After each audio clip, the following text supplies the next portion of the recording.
पढ़ना है। तो यहाँ ओवरव्यू आप देखेंगे तो इसमें आपको एक तरीके से पता चलेगा कि आखिर आपको इस चैप्टर में पढ़ना क्या है। तो देखिए पिछले चैप्टर में यहाँ पर कहा जा रहा है कि पिछले चैप्टर में हमने वर्टिकल जो डिवीज़न है पावर शेयरिंग का, जहाँ पर गवर्नमेंट्स के अलग अलग लेवल जो होते हैं उनके बीच में पावर शेयर किया जाता है, और पिछले चैप्टर का जैसे कि नाम भी था पावर शेयरिंग।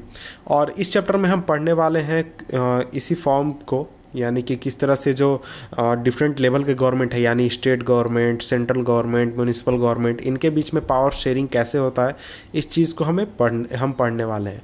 और ये जो फॉर्म है पावर शेयरिंग का, इसे जनरली कहा जाता है फेडरलिज्म।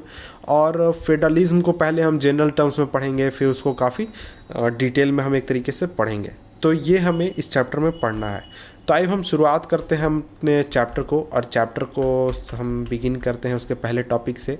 और यहाँ पर हमारा टॉपिक नंबर फर्स्ट है, पहला टॉपिक है व्हाट इज़ फेडरलिज्म, यानी कि संघवाद क्या है। तो देखिए फेडरलिज्म का हिंदी मतलब होता है संघवाद। तो संघ का मतलब आप समझते हैं, जहाँ पर अलग अलग एंटिटीज़, यानी कि अलग अलग कोई पर्सन का एक ग्रुप हो सकता है, या फिर अलग अलग कंपनीज़ का ग्रुप हो सकता है, या फिर किसी भी चीज़ का एक ग्रुप हो सकता है, जिसे कि हम संघ कहते हैं। तो देखिए यहाँ पर फेडरलिज्म एक तरीके का संघवाद है, जहाँ पर राज्यों का एक ग्रुप होता है, या वो इंडिपेंडेंट कंट्रीज़ भी हो सकते हैं, या फिर आपकी स्टेट्स भी हो सकते हैं। जैसे अगर आप यूके में देखेंगे, वहाँ पर फेडरलिज्म जो है उसमें आपका यूके यानी कि ब्रिटेन जो है आपका, इंग्लैंड, वहाँ पर आपका जो फेडरलिज्म है, वहाँ पर 3 कंट्रीज़ का वो फेडरलिज्म है। ऐसा नहीं कि वहाँ पर 3 स्टेट्स हैं, वो 3 कंट्रीज़ का फेडरलिज्म है। लेकिन इंडिया में आप देखेंगे तो इंडिया जो है 29 स्टेट्स का फेडरलिज्म है, और इसके अलावा 7 यूनियन टेरिटरीज़ भी इसमें है। तो देखिए फेडरलिज्म का यहाँ पर सीधा मतलब ये होता है कि जहाँ पर कंट्रीज़ या फिर कोई एक क्षेत्र, कई क्षेत्रों को मिलाकर एक जो कंट्री बनती है, जहाँ पर एक तरीके का यूनियन होता है, उसी को हम संघवाद या फिर फेडरलिज्म कहते हैं। देखिए अब हम इसके टेक्स्ट की ओर बढ़ते हैं और टेक्स्ट को पढ़ते हैं। तो देखिए यहाँ पर कहा जा रहा है कि let us go back to the contrast between Belgium and Sri Lanka that we saw in the last chapter. यहाँ पर कहा जा रहा है कि पिछले चैप्टर में जो हमने डिफरेंसेस देखे थे बेल्जियम और श्रीलंका के बीच में, उसको आप याद करें।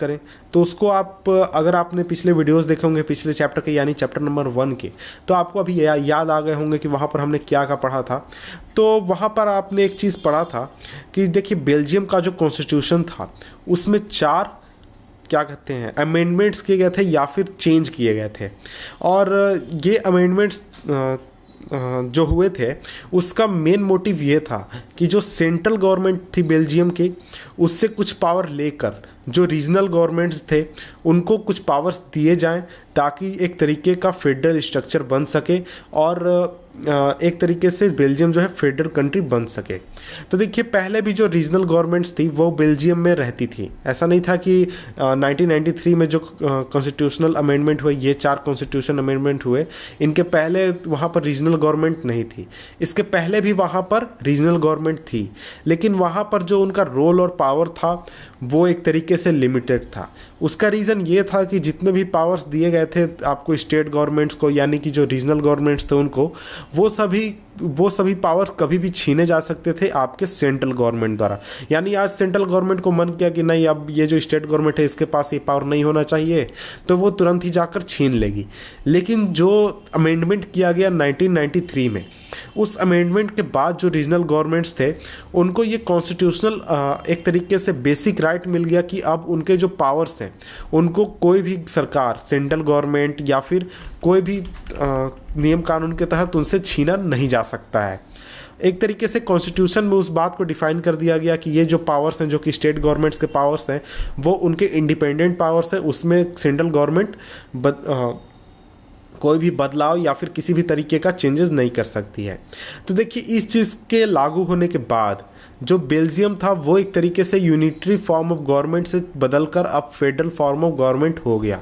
तो देखिए पहले जो था पावर दिए गए थे स्टेट गवर्नमेंट्स को, वो एक तरीके से परमानेंट नहीं थे, या फिर उन्हें हम ये नहीं कह सकते कि वो रियली में उनके पास पावर थे, क्योंकि ओवरऑल जो पावर था वो सेंट्रल गवर्नमेंट के पास था। तो इसलिए हम ऐसा नहीं कह सकते थे कि जो बेल्जियम है वो फेडरल फॉर्म ऑफ गवर्नमेंट है। लेकिन इस कानून के पास होने के बाद जो बेल्जियम था वो क्या बन गया, फेडरल फॉर्म ऑफ गवर्नमेंट बन गया। इसके बाद अब हम दूसरी तरफ देखते हैं श्रीलंका को। श्रीलंका कंटिन्यूज टू बी, ऊपर मैं इसे कर देता हूँ तब आप समझ पाएंगे। Sri Lanka continues to be for all practical purposes a unitary system where the national government has all the powers। तो देखिए श्रीलंका जो है उसमें भी शायद श्रीलंका जो है वहाँ पर भी लोकल गवर्नमेंट्स हैं, लेकिन प्रैक्टिकली अगर हम देखें तो जितने भी पावर्स हैं वो सभी नेशनल गवर्नमेंट के पास हैं। और इस वजह से हम कह सकते हैं कि जो श्रीलंका की जो सरकार है, श्रीलंका की जो गवर्नमेंट है वो यूनिटरी फॉर्म ऑफ गवर्नमेंट है। और वहीं जो तमिल लीडर्स थे उनका क्या डिमांड था? उनका डिमांड था कि जो श्रीलंका है वो एक फेडरल सिस्टम बने, फेडरल फॉर्म ऑफ गवर्नमेंट बने, और जो लोकल गवर्नमेंट है या फिर लोकल लीडर्स है उन्हें कुछ पावर्स मिले। तो इस तरीके के डिमांड थे। तो अब हम आगे पढ़ते हैं और आगे देखते हैं। Federalism is a system of government in which the power is divided between a central authority and various constituent units of the country. Usually a federation has two level of government। तो देखिए यहाँ पर आपको simply federalism का definition दिया गया है।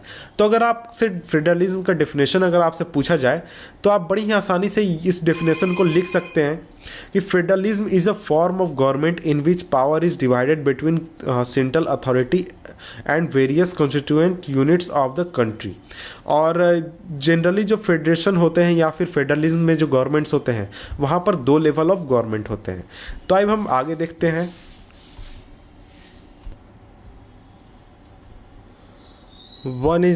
One is the government for the entire country that is usually responsible for a few subjects of common national interest।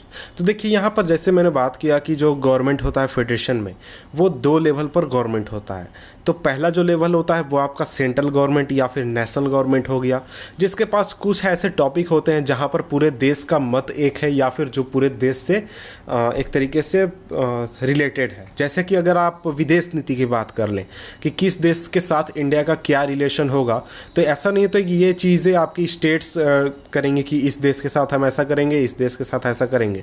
जैसे कि तमिलनाडु ने किसी देश के साथ जाकर दोस्ती कर ली और वहीं केरल ने उसके साथ जाकर युद्ध कर लिया, ऐसा तो नहीं हो सकता है। तो इसलिए ऐसे टॉपिक्स जो होते हैं वो जो कि पूरे देश से रिलेटेड होते हैं वो आपके सेंट्रल गवर्नमेंट के पास होते हैं एक गवर्नमेंट के पास। और वहीं जो दूसरा होता है, जो दूसरे लेवल पर गवर्नमेंट होता है जो कि प्रोविंस लेवल पर या फिर स्टेट लेवल पर जो गवर्नमेंट होता है उसके पास ऐसे टॉपिक्स होते हैं जो कि पब्लिक से रिलेटेड टॉपिक्स हैं।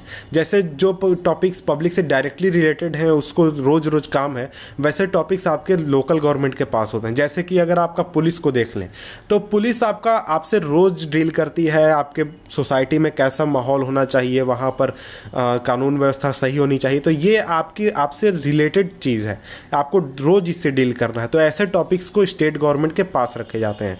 जैसे कि अगर आप एग्रीकल्चर को देख लें, एजुकेशन को देख लें, जो कि आपसे डायरेक्टली रिलेटेड है, तो वो स्टेट गवर्नमेंट्स के टॉपिक होते हैं। तो इस तरीके से फेडरलिज्म में पावर का डिवीज़न किया जाता है कि किस गवर्नमेंट को कौन से पावर्स मिलेंगे। और आगे बढ़ते हैं हम। तो देखिए both this level of government enjoy their power independent of the other. तो देखिए ये दोनों लेवल के जो गवर्नमेंट होते हैं इनके पास जो पावर्स होते हैं ये एक दूसरे से इंडिपेंडेंट होते हैं। ऐसा नहीं है कि एक के पावर को दूसरा कोई छीन ले, दूसरे के पावर को एक छीन ले।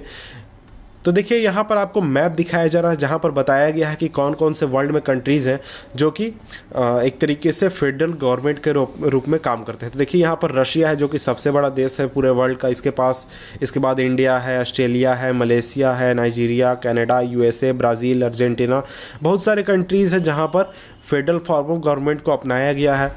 लेकिन यहाँ पर आपको ये बात ध्यान रखनी चाहिए कि पूरे वर्ल्ड में सिर्फ 25 ऐसे कंट्रीज़ हैं जिन्होंने फेडरल फॉर्म ऑफ गवर्नमेंट को अपनाया है। इसके अलावा जितने भी कंट्रीज़ हैं वर्ल्ड में वो सभी यूनिटरी फॉर्म ऑफ गवर्नमेंट को फॉलो करते हैं। तो देखिए इस तरीके से जो फेडरेशन के जो गवर्नमेंट होते हैं वो यूनिटरी फॉर्म ऑफ गवर्नमेंट से अलग होते हैं। तो किस तरीके से? ऊपर हमने देखा कि जो फेडरल गवर्नमेंट होता है वहाँ पर पावर का डिस्ट्रीब्यूशन होता है अलग अलग लेवल के गवर्नमेंट के बीच में, और वहीं यूनिटरी फॉर्म ऑफ गवर्नमेंट में सारा पावर जो है एक ही गवर्नमेंट के पास होता है। यूनिटी सिस्टम में इधर there is only one level of government और the sub units are subordinate to the central government. तो देखिए जो यूनिटरी फॉर्म ऑफ गवर्नमेंट होता है वहाँ पर ऐसा हो सकता है कि सिर्फ एक ही लेवल का गवर्नमेंट हो, यानी कि सिर्फ पूरे देश में एक ही सरकार हो। लेकिन इसके अलावा एक और चीज़ हो सकता है कि जो लोकल लेवल पर गवर्नमेंट है वो नेशनल गवर्नमेंट के अंदर में काम कर रही है। इसका मतलब है कि नेशनल गवर्नमेंट उससे जो काम करवाना चाहे वो करवा ले, जैसे चाहे वैसे ऑर्डर कर दे, उसमें जो बदलाव करना चाहे वैसा कर दे। लेकिन अगर आप इंडिया में देखेंगे तो इंडिया में वैसा होता नहीं है। इंडिया में सेंट्रल गवर्नमेंट स्टेट गवर्नमेंट को कोई भी काम करने को एक तरीके से डायरेक्शन नहीं दे सकती है। स्टेट गवर्नमेंट का अपना इलेक्शन होता है, अपना उसके पास पूरा फॉर्म है, रेवेन्यू का अपना स्रोत है, सब चीज़ उसके पास अपना है। तो एक तरीके से वो सेंट्रल गवर्नमेंट से बिल्कुल अलग है। तो यही देखिए डिफरेंस है आपका यूनिटरी फॉर्म ऑफ गवर्नमेंट में और फेडरल फॉर्म ऑफ गवर्नमेंट में। तो यहाँ पर वही चीज़ लिखा हुआ है कि सेंट्रल गवर्नमेंट जो है वो ऑर्डर पास कर सकती है प्रोविंशियल या फिर लोकल गवर्नमेंट में, कहाँ पर, यूनिटरी फॉर्म ऑफ गवर्नमेंट के अंदर में। लेकिन फेडरल सिस्टम में सेंट्रल गवर्नमेंट जो है वो ऑर्डर स्टेट गवर्नमेंट को नहीं दे सकती है कि आपको ऐसा काम करना चाहिए या फिर ऐसा नहीं करना चाहिए।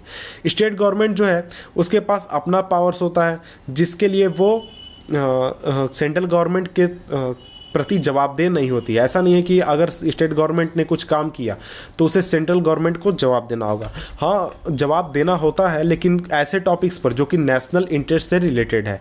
लेकिन कोई भी स्टेट गवर्नमेंट अपने पावर के अंडर में कुछ काम अगर करता है तो उसके लिए इस सेंट्रल गवर्नमेंट को या फिर किसी और को जाकर जवाब देने की ज़रूरत नहीं होती है फेडरल फॉर्म ऑफ गवर्नमेंट के अंदर में।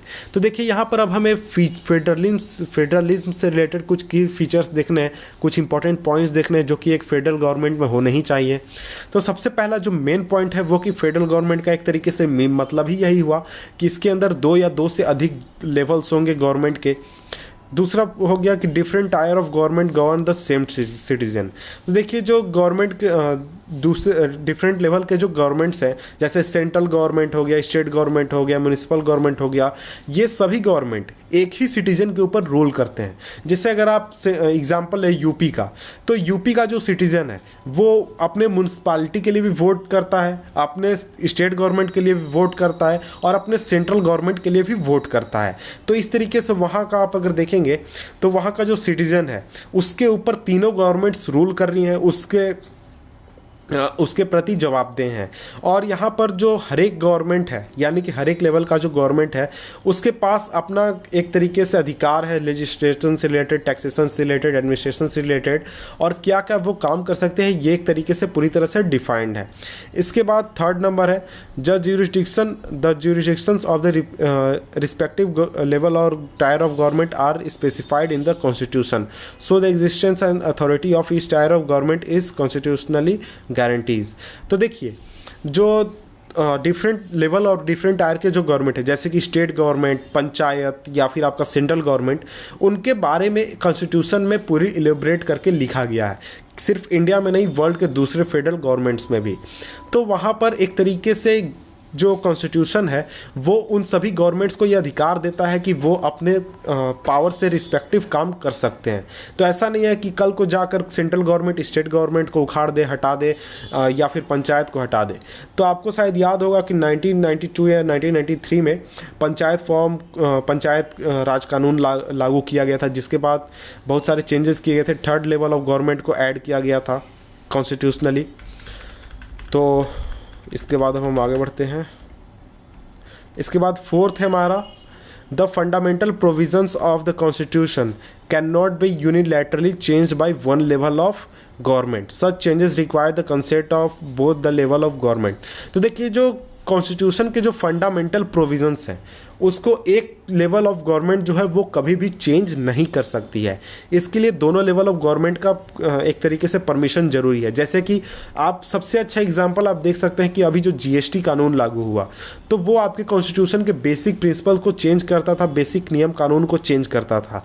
इसलिए उसके लिए जीएसटी कानून को पास होने के लिए आपको सेंट्रल गवर्नमेंट का भी परमिशन चाहिए, उसके बाद स्टेट गवर्नमेंट्स का भी परमिशन चाहिए, आधे से ज़्यादा, तभी जाकर वो कानून एक तरीके से लागू हो सकता है। इसके बाद 5 number courts have the power to interpret the constitution and powers of the different level of government. The highest court acts as an empire if dispute arises between different level of government in the exercise of their respective powers. तो देखिए court जो है यानी court, उसके पास ये अधिकार होता है कि वो कॉन्स्टिट्यूशन के जो वर्ड्स हैं उसको इंटरप्रेट कर सकती है और जो डिफरेंट लेवल ऑफ गवर्नमेंट के जो पावर्स बताए गए हैं उसका मतलब निकाल सकती है। तो हो सकता है कॉन्स्टिट्यूशन में कोई वर्ड ऐसा लिखा गया है जिसको लेकर दो गवर्नमेंट जो है वो आपस में टकरा रही हैं और कह रही हैं कि नहीं इसका मतलब ये होना चाहिए, इसका मतलब ये होना चाहिए, और ये पावर हमारे अधीन है, ये पावर हमारे अधीन है।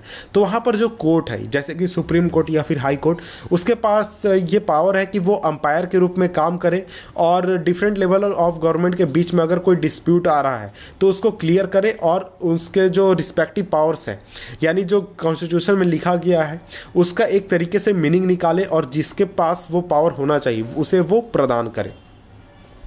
इसके बाद 6 number, sources of revenue for each level of government are clearly specified to ensure its financial autonomy. तो देखिए कॉन्स्टिट्यूशन में जितने लेवल ऑफ गवर्नमेंट हैं उनके पास एक तरीके से ये डिफाइन किया गया कॉन्स्टिट्यूशन में कि उनके पास किस तरीके से पैसा आएगा, यानी कि वो कौन कौन से टैक्सेस वसूलेंगी ताकि उनकी जो फाइनेंशियल ऑटोनॉमी है, फाइनेंशियल आज़ादी है, वो एक तरीके से बनी रहे और वो दूसरे लेवल ऑफ गवर्नमेंट से एक तरीके से आज़ाद रहें। तो इसके बाद हमारा 7 नंबर है, the federal system does have dual objective to safeguard and promote unity of country while at the same time accommodate regional diversity। तो देखिए जो फेडरल सिस्टम है उसका मेनली दो एक तरीके से फ़ायदा यहाँ पर हमें देखने को मिलता है कि देखिए कंट्री का जो यूनिटी है वो एक तरीके से बना कर रखता है और उसे बचा कर रखता है, और इसके साथ साथ अगर देश में डाइवर्सिटी है, बहुत अलग अलग किस्म के लोग रहते हैं, बहुत अलग अलग संस्कृति एक साथ पलती है, तो उससे भी एक तरीके से बना कर रखा जा सके।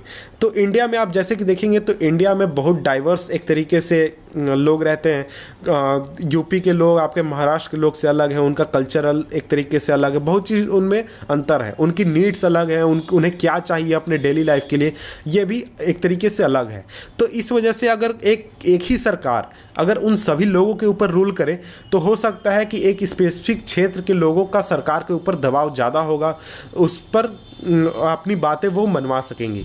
लेकिन जब हम फेडरल फॉर्म ऑफ गवर्नमेंट अपनाते हैं तो वहाँ पर सभी क्षेत्रों के पास अपना एक सरकार होता है जो कि लोगों के डेली लाइफ से रिलेटेड टॉपिक्स को डील करती है। तो इस तरीके से जो रीजनल डाइवर्सिटी है उसे हम बना कर रख सकते हैं फेडरलिज्म को अपनाकर। Therefore, two aspects are crucial for institution and practice of federalism. Governments at different levels should agree to some rules of power sharing. They should also trust that each would abide by its part of the agreement. And ideal federal system has both aspects mutual trust and agreement to live together. तो देखिए दो चीज़ें बहुत ही ज़रूरी है आपके federal system के लिए या फिर फेडरलिज्म के लिए। जो गवर्नमेंट है डिफरेंट लेवल पर वो पावर शेयरिंग के जो नियम है, पावर शेयरिंग का जो फॉर्म है उसके लिए राज़ी हो और एक दूसरे के ऊपर ट्रस्ट करें कि अगले आदमी के पास जो पावर है यानी कि अगले सरकार के पास जो पावर है उसका वो एक सही तरीके से यूज़ करेगी। और इसके लिए दोनों के बीच में म्यूचुअल ट्रस्ट और एग्रीमेंट एक तरीके से होना बहुत ही ज़रूरी है, दोनों साथ साथ। The exact balance of power between centre and state government varies from one federation to another. तो देखिए जो पावर का बैलेंस है यानी कि किस गवर्नमेंट के पास कितना पावर होगा, इस रीजनल गवर्नमेंट के पास कितना पावर होगा और सेंट्रल गवर्नमेंट के पास कितना पावर होगा, ये आपको अलग अलग फेडरेशन में आपको अलग अलग तरीके से देखने को मिलता है। तो देखिए बैलेंस जो पावर है, पावर का जो बैलेंस है फेडरेशन में किस सरकार के पास कितना पावर होगा, ये मेनली डिपेंड करता है कि किस हालात में आपका देश बना था, किस हालात में ये फेडरलिज्म आया था। तो देखिए दो तरीके से जनरली फेडरलिज्म बनते हैं। पहला तो जहाँ पर जो इंडिपेंडेंट कंट्रीज़ होते हैं, इंडिपेंडेंट स्टेट्स होते हैं जो कि एक साथ आते हैं और एक बड़ा देश का निर्माण करते हैं और साथ में अपनी जो सॉवरेनिटी है उसको और आइडेंटिटी है उसको और बनाते हुए और एक बड़ा देश का निर्माण करते हैं। जैसे आप एग्जांपल देखेंगे यूएसए का तो और स्विट्ज़रलैंड का या फिर ऑस्ट्रेलिया का, जहाँ पर जो यूएसए का स्टेट्स के बारे में आप जानते होंगे, अगर नहीं जानते तो मैं आपको बता देता हूँ कि जो यूएसए के नागरिक हैं वो उनके पास दो आइडेंटिटीज़ होती हैं कि पहला तो वो किस राज्य के रहने वाले हैं और दूसरा वो कि यूएसए के रहने वाले हैं। दो आइडेंटिटीज़ होती हैं और इसके बाद यूएसए में टोटल 50 राज्य हैं और 50 में से अगर कोई राज्य यूएसए से अलग होना चाहती है तो वो बहुत ही आसानी से अपना एक क्या कहते हैं जनमत संग्रह कराकर वो यूएसए से अलग हो सकती है। तो वहाँ पर आप देख सकते हैं कि जो स्टेट गवर्नमेंट है उसके पास ज़्यादा पावर है मुकाबले की जो आपका नेशनल गवर्नमेंट है। लेकिन दूसरा फॉर्म जो है वहाँ पर किसी देश का निर्माण हो गया, कोई देश बन गई, उसके बाद देश ने अपने अंदर के एडमिनिस्ट्रेशन को अच्छी तरह से चलाने के लिए, अपनी डाइवर्सिटी को अच्छी तरीके से संभालने के लिए इस क्या कहते हैं फेडरेशन का निर्माण किया। तो वहाँ पर जो है वहाँ पर आपका जो सेंट्रल गवर्नमेंट होता है उसके पास ज़्यादा पावर होता है। जैसे कि आपका एग्जांपल आपका इंडिया है। इंडिया पहले इंडिया कंट्री बना था, ऐसा नहीं कि पहले आपका तमिलनाडु बना था या फिर यूपी बना था या फिर राजस्थान बना था। तो जब इंडिया का निर्माण हो गया तब देखा गया कि अब हमें पूरे देश को रूल करने के लिए, पूरे देश में अच्छी तरह से शासन चलाने के लिए हमें जो फेडरलिज्म का कंसेप्ट है उसे अपनाना पड़ेगा। तब जाकर देश में कई हिस्से किए गए और एक एक राज्य का निर्माण किया गया। और आज भी बहुत सारे इंडिया के क्षेत्रों में स्टेट्स का डिमांड होता है कि हमें ये स्टेट्स चाहिए, हमारा जो है डिमांड को नहीं सुना जा रहा है, हमारी जो ज़रूरतें हैं वो ये स्टेट गवर्नमेंट पूरी नहीं कर पा रही है, इसलिए हम अलग राज्य चाहते हैं। तो अभी आप देख रहे होंगे कि गोरखालैंड का डिमांड हो रहा है आपके पश्चिम बंगाल में, और वहाँ पर यही बात देखने को मिल रही है कि लोग जो वहाँ पर नाखुश है, सोच रहे हैं, उन्हें लगता है कि अगर वो अलग राज्य में होंगे तो वो अपने ऊपर अच्छी तरह से रूल कर पाएंगे और उनकी जो प्रॉब्लम्स है वो अच्छी तरह से डील हो पाएगी। तो इसके लिए एग्जांपल आप यहाँ पर आप देख सकते हैं, इस तरीके के जो फॉर्म ऑफ गवर्नमेंट होते हैं इंडिया में, जैसे मैंने बताया, पूरी आपको बात बताई। उसके बाद स्पेन, बेल्जियम, इस तरीके के जो गवर्नमेंट है वहाँ पर सेंट्रल गवर्नमेंट के पास ज़्यादा पावर होता है। In this second category, the central government tends to be more powerful via states के मुकाबले जो आपका सेंट्रल गवर्नमेंट होता है वो ज़्यादा पावरफुल होता है। Very often different constituent units of the federation have unequal power, some units are granted special powers. तो देखिए जो कॉन्स्टिट्यूएंट यूनिट्स होते हैं, जैसे स्टेट्स होते हैं इंडिया में, कुछ को पावर ज़्यादा दिया गया है, कुछ को कम दिया गया है। वैसे ही जो डिफरेंट कॉन्स्टिट्यूएंट यूनिट्स होते हैं देश में, उनके पास अलग अलग किस्म के पावर होते हैं, अलग अलग लेवल के पावर होते हैं। और कुछ स्टेट्स के पास स्पेसिफिक पावर होते हैं या फिर स्पेशल पावर्स दिए गए होते हैं, स्पेशल कंडीशन दिए गए